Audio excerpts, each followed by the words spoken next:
Hello friends, कैसे हैं आप सब लोग। आशा करता हूँ बहुत अच्छे होंगे। जनरल हम क्या करते हैं कि हम मैप पढ़ते हैं, लेकिन मैप में कुछ टॉपिक होते हैं, अक्षांश एवं देशांतर क्या होते हैं। देखिए, बेसिक चीज़ ये है कि हमें किसी चीज़ की अगर बेसिक नॉलेज नहीं है तो हम एडवांस नहीं पढ़ सकते उसका। और एडवांस पढ़ने के लिए हमें किस चीज़ की ज़रूरत पड़ती है? बेसिक की ज़रूरत पड़ती है। तो एक तरह से अक्षांश एवं देशांतर अपना जो मानचित्र होता है, मैप होता है, उसका बेस होता है।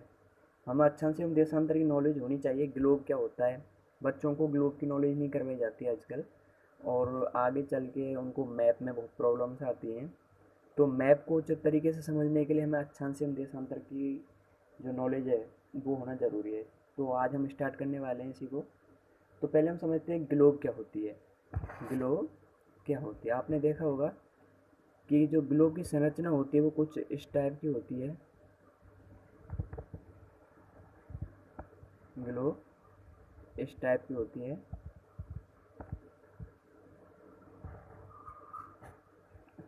कुछ ऐसी ग्लोब होती है, ठीक है। तो बस हमें समझना है। देखिए, यहाँ से यहाँ का ये पॉइंट है, ये एक काल्पनिक रेखा है, इसको कहते हैं विषुवत रेखा। तो हम पहले बात करने वाले हैं अपने अक्षांश पर, फिर बात करेंगे देशांतर पर। तो ये क्या होती है? विषुवत लाइन होती है। ये पृथ्वी को दो भागों में बांट देती है। दो भागों में विभाजित करने से मतलब है कि एक तो इस हिस्से में बांट दिया और एक इस हिस्से में बांट दिया। इसको कहते हैं उत्तरी गोलार्ध। क्या कहते हैं इसको? उत्तरी गोलार्ध। इसको उत्तरी गोलार्ध कहा जाता है, और इस हिस्से को कहते हैं दक्षिणी गोलार्ध, ठीक है। यानी कि पृथ्वी को दो हिस्सों में बांटा किसने? विषुवत रेखा ने। और एक होता है उत्तरी गोलार्ध, एक होता है दक्षिणी गोलार्ध। अगर कोई पूछता है विषुवत व्रत क्या होता है, विषुवत व्रत एक काल्पनिक रेखा होती है जो ग्लोब को दो भागों में काटती है, ठीक है। आगे बात करने हैं, पृथ्वी के उत्तर में जो गोलार्ध स्थित होता है उसको उत्तरी गोलार्ध, जो दक्षिण में स्थित होता है उसको दक्षिणी गोलार्ध कहते हैं। ये दोनों बराबर भाग होते हैं, आधे का ये हिस्सा होता है, आधे का ये हिस्सा होता है। विषुवत व्रत से ध्रुवों तक के सभी समांतर व्रतों में अक्षांश कहा जाता है। देखिए, जैसे मैं यहाँ समझाता हूँ आपको, ठीक है, बड़े आकार में लोग को।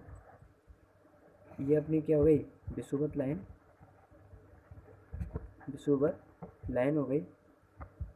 इसके ऊपर कुछ काल्पनिक वृत्त काटे जाते हैं ऐसे, और इसके नीचे भी काल्पनिक वृत्त काटे जाते हैं। इसके नीचे जो होगा वो तो दक्षिणी गोलार्ध, ऊपर होगा वो उत्तरी गोलार्ध होगा। इन्हें हमेशा किस में मापा जाता है? अंश में। और जो विषुवत लाइन होती है वो 0 डिग्री पर स्थित होती है। इधर से बढ़ते जाते हैं, और यहाँ पर क्या कौन सा पॉइंट आता है? 90 डिग्री का। यहाँ कौन सा पॉइंट होता है? 90 डिग्री का। देखिए, उत्तर में और दक्षिण में जो 90 डिग्री पॉइंट है या 90 डिग्री अक्षांश है, ये सभी क्या है? अक्षांश है। जो काल्पनिक रेखा बनाई है, अक्षांश।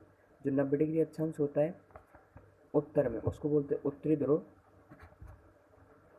और जो दक्षिण में होता है उसको बोलते हैं दक्षिणी ध्रुव, ठीक है। यानी कि विषुवत लाइन के उत्तर में जो 90 डिग्री अक्षांश होता है उसको उत्तरी ध्रुव बोला जाता है, और जो 90 डिग्री दक्षिण होता है उसको दक्षिणी अक्षांश बोला जाता है, ठीक है। इसके बाद हम बात करते हैं, अक्षांश को मापा किस में जाता है? अंश में। अंश में मापे जाते हैं।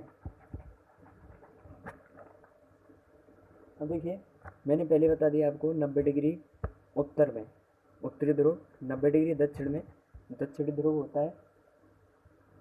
अब आप सोच रहे होंगे कि इनको उत्तरी ध्रुव और दक्षिणी ध्रुव बोलने से क्या मतलब है। तो मैं आपको एक छोटी सी बात बता दूं। अगर आप देखें, महाराष्ट्र में एक जगह है चंद्रपुर। कौन सी जगह है? चंद्रपुर, महाराष्ट्र। चंद्रपुर महाराष्ट्र जो जगह है, अगर वहाँ पर हम देखें, चंद्रपुर महाराष्ट्र में अगर हम देखें, और ब्राज़ील, ब्राज़ील में एक जगह का नाम है जिसका नाम है बेरो ओरिजेंटो, ओके। इन दोनों का जो अक्षांश माप होता है, इन दोनों का जो अक्षांश माप होता है वो होता है 20 डिग्री। क्या होता है? 20 डिग्री। अगर हम केवल अक्षांश की बात करते, उत्तरी अक्षांश दक्षिणी अक्षांश की बात नहीं करते, उत्तरी गोलार्ध या दक्षिणी गोलार्ध की बात नहीं करते, तो देखिए हम डिफाइन नहीं कर सकते थे कि ये जो जगह है ये विषुवत रेखा के ऊपर है और ये जो जगह है ये विषुवत रेखा के नीचे है तो दोनों 20 डिग्री अक्षांश पर, लेकिन ये 20 डिग्री उत्तर में, ये 20 डिग्री दक्षिण में। तो ये बात आपको याद रखनी है।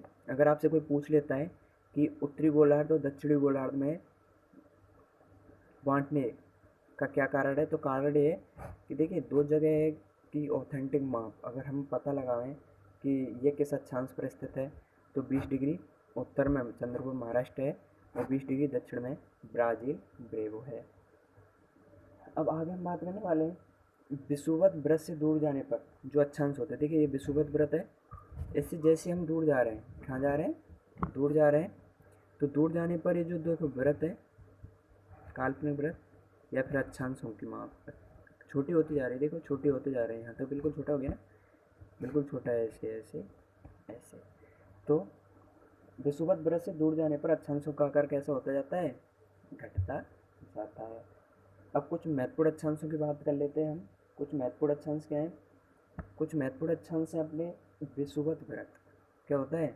विषुवत वृत्त 0 डिग्री पर स्थित होता है। विषुवत वृत्त कहाँ स्थित होता है? 0 डिग्री पर। विषुवत वृत्त 0 डिग्री पर स्थित होता है। और उत्तर ध्रुव कहाँ स्थित होता है? 90 डिग्री उत्तर में। देखिए इसके पीछे उत्तर लिखना जरूरी है। और दक्षिण ध्रुव 90 डिग्री दक्षिण में स्थित है। ठीक है, आगे बात करते हैं कर्क रेखा। कैंसर लाइन बोलते हैं कर्क रेखा, ये 23.5 डिग्री है।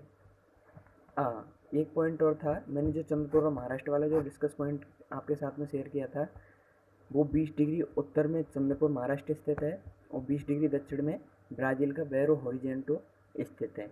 लेकिन कर्क रेखा की बात करें ये 23.5 डिग्री पर है और मकर रेखा की बात करें ये भी कहाँ है? 23.5 डिग्री पर। दोनों 23.5 डिग्री पर ही स्थित है।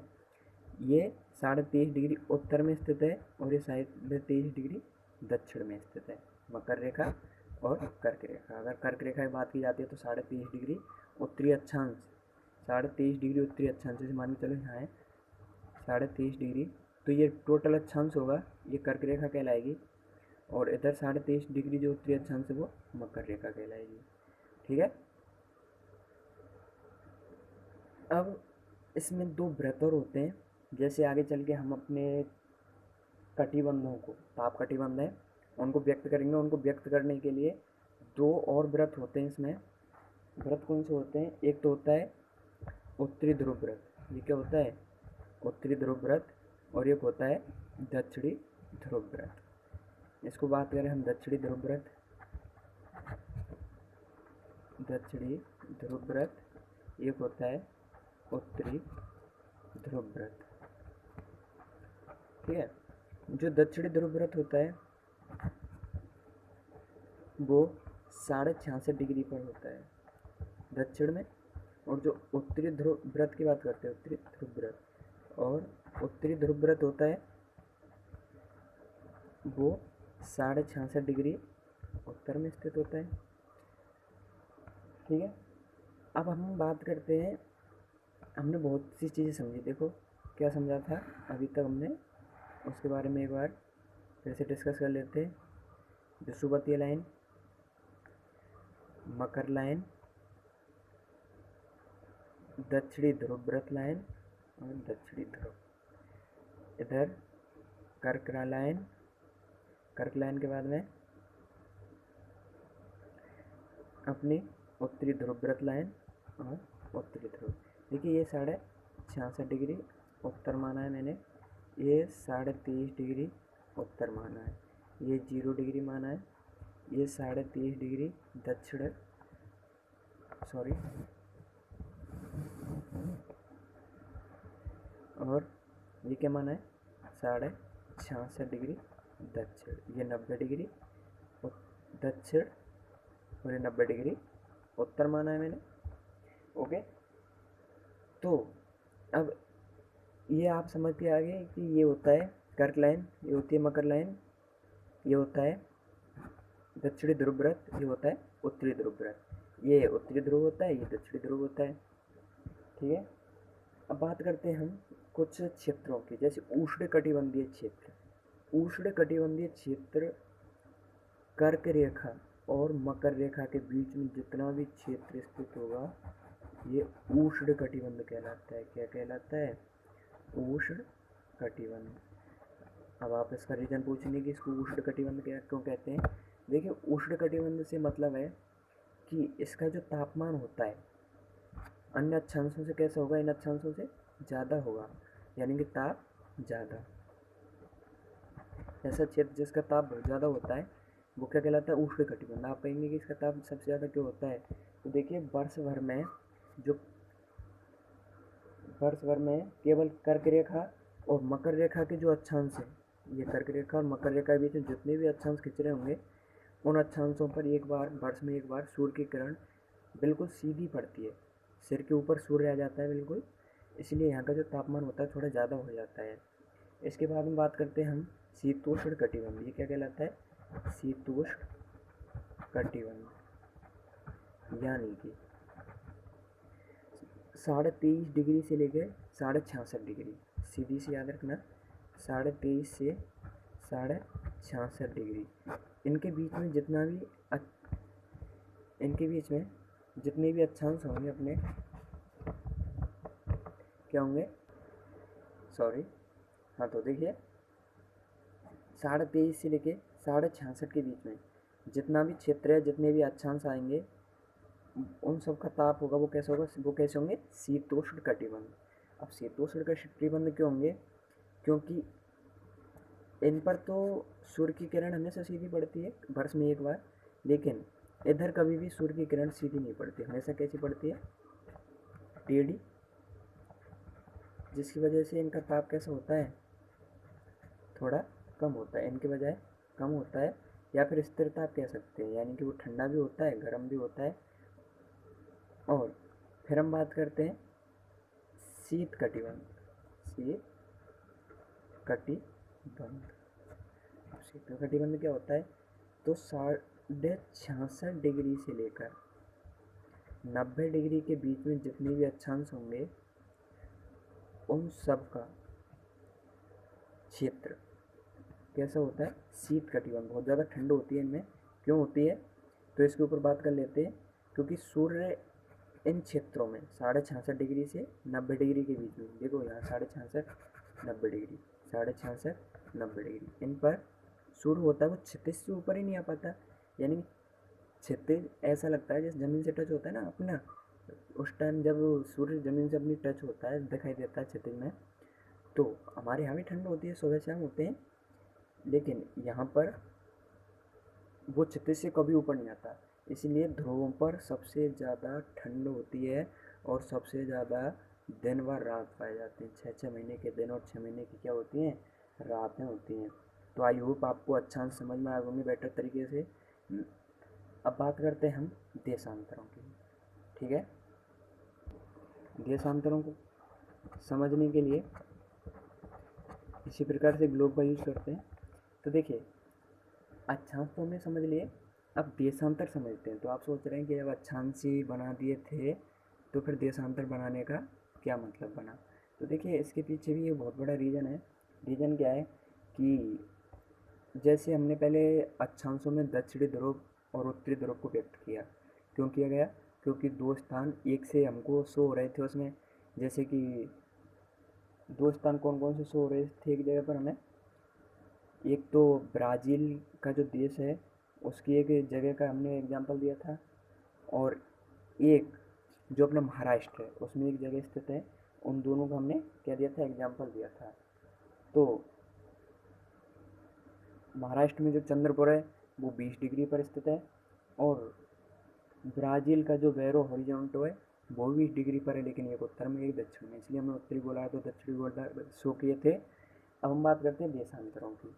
तो देखिए देशांतरों की क्यों आवश्यकता पड़ी, तो देशांतरों की आवश्यकता इसलिए पड़ी, देखिए दो महासागर अपने, प्रशांत और एक महासागर है हिंद महासागर, इनमें दो द्वीप स्थित हैं। प्रशांत में स्थित है टोंगा, आप सभी को पता होगा, और हिंद महासागर में स्थित है मॉरिशस द्वीप, मॉरिशस द्वीप और टोंगा द्वीप।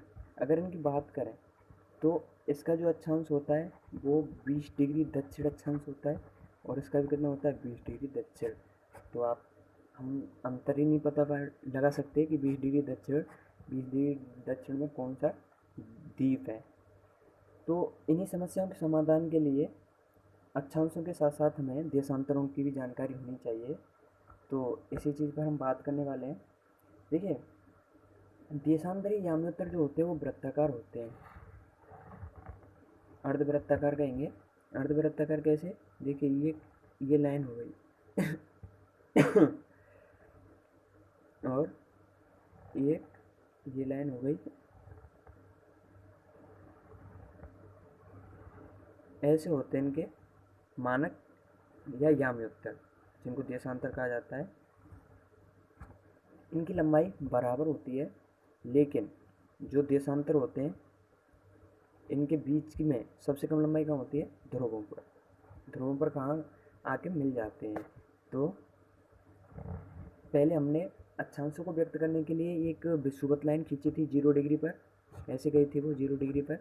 अब अच्छा देशांतरों को व्यक्त करने के लिए हमें एक 0 डिग्री लाइन चाहिए, और 0 डिग्री लाइन कहाँ पर मानी गई है अपनी, 0 डिग्री लाइन जिसको प्रमुख यामोत्तर भी कहते हैं, ब्रिटिश राज की वेधशाला ग्रीनिच में स्थित है ये 0 डिग्री पॉइंट, ठीक है। यहाँ से हम 180 डिग्री तो इधर की साइड में चलते हैं और 180 डिग्री इधर की साइड में चलते हैं। ये अपनी जो डायरेक्शन है पूर्व डायरेक्शन, ये पश्चिम, ठीक है। अब प्रमुख यामोत्तर कहाँ स्थित है ये बता देता हूँ आपको। प्रमुख यामोत्तर है ब्रिटिश राजकीय वेधशाला ग्रीनिच। मान लिया कि ऐसा करते हैं, एक देशांतरों को व्यक्त करने के लिए ब्रिटिश राज की वेधशाला जो एक जगह ग्रीनिच, वहाँ से एक लाइन खींच दी जिसने पृथ्वी को दो भागों में विभाजित कर दिया, 180 डिग्री इधर विभाजित कर दिया, 180 डिग्री इधर विभाजित कर दिया, ठीक है। अब ये बहुत ही रोचक बात है कि 180 डिग्री पूर्वी यामोत्तर व 180 डिग्री पश्चिमी यामोत्तर एक ही रेखा पर स्थित होते हैं, है ना। अच्छी बात कि जब हम इधर से घूम के इसकी जस्ट पीछे की साइड में जाते हैं तो जो 180 डिग्री का पॉइंट आता है इस पर पूर्वी व पश्चिमी यामोत्तर स्थित होते हैं, ठीक है। देखिए हम देशांतर को बार बार व्यक्त नहीं करते, तो वहाँ पर अक्षांश होता है, यहाँ पर हम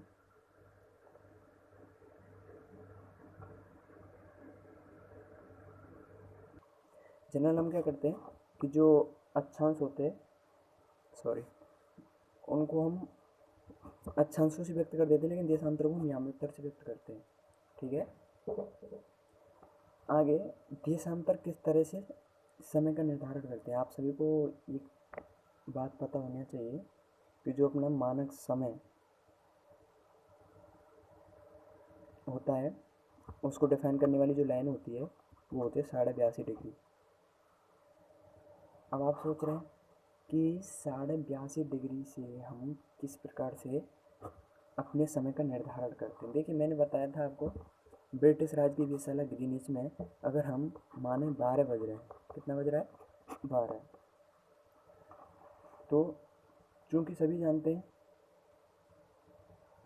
हाँ पहले हमने अक्षांश और देशांतर की बात की। अगर हम अक्षांश और देशांतर का फ़ायदा देखें तो फ़ायदा क्या होता है, देखिए असम में एक धुबरी गांव है, ठीक है। कौन सा गांव है, धुबरी गांव। इसका जो अक्षांश विस्तार होता है वो होता है 26 डिग्री उत्तरी अक्षांश, और जो देशांतर होता है वो होता है 90 डिग्री पूर्वी देशांतर। तो देखिए अक्षांश जो हमारे जाते हैं वो जाते हैं इस प्रकार से, मानकर ये 26 डिग्री अक्षांश गया, और जो 90 डिग्री आता है वो आता है हमारा ऊपर से। तो जो ये बिंदु है जहाँ काट रहे हैं वहाँ पर कौन सा काम होगा, ध्रुवीय। ठीक है, तो आप आसानी से पता लगा सकते हैं अगर आप सभी को अपने अक्षांश और देशांतर याद है अपनी जगहों के, तो ये फायदा होता है अक्षांश एवं देशांतर का। आई होप आप समझ गए होंगे कि अक्षांश और देशांतर होते क्या हैं। चलिए देशांतर के बारे में एक छोटी सी बात और करते हैं। देशांतरों से किस प्रकार से समय का निर्धारण किया जाता है। चूँकि पृथ्वी पश्चिम से पूर्व की ओर चक्कर लगाती है, सभी को पता है, किधर से, पश्चिम से पूर्व की ओर, अतः वे स्थान जो ग्रीनिच, ये क्या है, ग्रीनिच, इससे पूर्व में आएंगे, जो इससे पूर्व में आएंगे उनका समय तो यहाँ से ज़्यादा होगा। क्या होगा, ज़्यादा, ग्रीनिच से ज़्यादा होगा, और जो इधर आएंगे उनका समय होगा ग्रीनिच से कम। यानी पूर्व में समय क्या होता है, थोड़ा आगे होता है, और पश्चिम में समय क्या होता है, थोड़ा पीछे होता है। अतः समय के अंतर के जो दर होती है उसकी गणना हम किस प्रकार से कर सकते हैं, बहुत ही सिंपल है। देखिए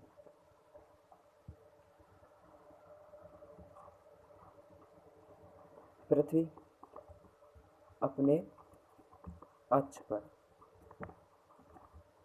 24 घंटे में चक्कर लगाते हैं, आप सभी को पता होगा, 24 घंटे में चक्कर लगाती है, और इतने में वो कितना घूम जाती है, 360 डिग्री। कितना घूम गई, 360 डिग्री। एक घंटे में कितना घूमेगी, 15 डिग्री। देखिए घंटे में 15 डिग्री घूम रही है, यानी कि अपनी 4 मिनट में 1 डिग्री घूम जाती है। कितना घूम जाती है, 1 डिग्री। अब जब ग्रीनिच है, अपना जो ग्रीनिच है, ग्रीनिच, अगर ग्रीनिच पर 12 बज रहे हैं, कितना बज रहा है, 12, दोपहर है, तो इससे जो 15 डिग्री आगे होगा, 15 डिग्री आगे, तो 15 इंटू 4 यानी कि 60 मिनट, यानी कि इससे अगले 15 डिग्री पर, 1 घंटा कितना घूमती है, 15 डिग्री। तो 1 घंटे में वो कितना घूम जाएगी, 15 डिग्री। तो 15 डिग्री देशांतर पर, 15 डिग्री देशांतर पर जितने भी जगह या स्थान होंगे उनका समय ग्रीनिच से 1 घंटे आगे होगा। कितने आगे होगा, 1 घंटे आगे होगा। अब हम बात करते हैं भारत की, किसकी बात करते हैं, भारत की। तो भारत का जो समय होता है वो ग्रीनिच से 5.5 घंटे आगे होता है, 5.5 घंटे आगे होता है। तो 5.5 घंटे यानी कि 5 इंटू 5 का इंटू करेंगे कितने से, इधर से बात करते हैं पहले हम। 1 घंटे में 15 डिग्री घूमता है, तो 5 इंटू 15 प्लस, अब ये हाफ आवर है, हाफ इंटू 15, तो 15 5 या 75 प्लस ये कितना है, 7.5, तो 28 एंड हाफ, तो 82 डिग्री आ गया। सॉरी आपको शो नहीं होगा, गलती से मैंने कैसे निकाला, इधर देख लीजिए कैलकुलेशन, ये वर्क फिर से देखिए। जो भारत का टाइम है वो होता है 5.5 घंटे आगे होता है ग्रीनिच से आगे। तो 5 गुणा 15 प्लस जो 1/2 है उसमें फिर से 15 गुणा करते हैं, तो 75 प्लस 7.5, 82 डिग्री। ये क्या होता है अपना मानक याम्योत्तर, मानक याम्योत्तर होता है। अब जैसे ही इस मानक याम्योत्तर से भारत की 82 डिग्री पर होकर क्या गुजर रही है, मानक याम्योत्तर 82 डिग्री, 82 डिग्री। तो हम भारत का निर्धारण 82 डिग्री मानक याम्योत्तर से करते हैं। अगर इससे जैसे कोई भी 5 डिग्री आगे चला गया, कितना, 5 डिग्री, तो 15 डिग्री जाने पर 1 घंटे का अंतर आ जाता है। तो 5 डिग्री जाने पर 1 घंटे का तीसरा हिस्सा आगे बढ़ जाएगा। तो कभी कभी किसी समय में 2 घंटे का अंतर आता है, तो वो मानक यामात्र से कितनी दूर है, लगभग 30 डिग्री दूर है। आई होप आपको समझ में आ गया होगा। सो एक क्वेश्चन आपके लिए, और ये आपको छोड़ के जाना है कमेंट बॉक्स में, देशांतरों की कुल संख्या कितनी होती है। देशांतरों की कुल संख्या कितनी होती है, कमेंट बॉक्स में छोड़िए। आई होप आपको वीडियो बहुत अच्छी लगी होगी। और थोड़ा फास्ट था क्योंकि टॉपिक थोड़ा बड़ा था, और समय आपके पास पहले ही कम होता है क्योंकि आप जल्दी जल्दी में वीडियो को स्किप करते हैं। तो कोई भी पॉइंट आप छूटे ना, इसलिए वीडियो को स्किप मत करना। प्रत्येक पॉइंट आपके लिए इम्पोर्टेंट है इसमें। और आज आपको अक्षांश और देशांतर बिल्कुल समझ में आ गए होंगे। अक्षांश और देशांतर समझने से मतलब दिमाग में बिल्कुल फीड कर लो। अक्षांश और देशांतर जब तक आप नहीं समझ सकते, ग्लोब को नहीं समझ सकते, किसी भी जगह की ऑथेंटिक लोकेशन आप तभी बता सकते हैं जब आपके माइंड में बिल्कुल अक्षांश और देशांतर हो। ठीक है, तो आपने देखा होगा मैप में लॉन्गिट्यूड इसी से रिलेटेड है। Okay bye, take care and thank you. मजे लो वीडियोज़ के, शेयर करो, सब्सक्राइब करो, लाइक करो, कुछ भी करो, मुझे तो बस लाइक चाहिए, शेयर चाहिए। मेहनत की है भाई, मेहनत का फल चाहिए। ओके, डिजिटल ज्ञानशाला आपके लिए रेगुलर इसी प्रकार से वीडियो लेके आती रहेगी। Thank you.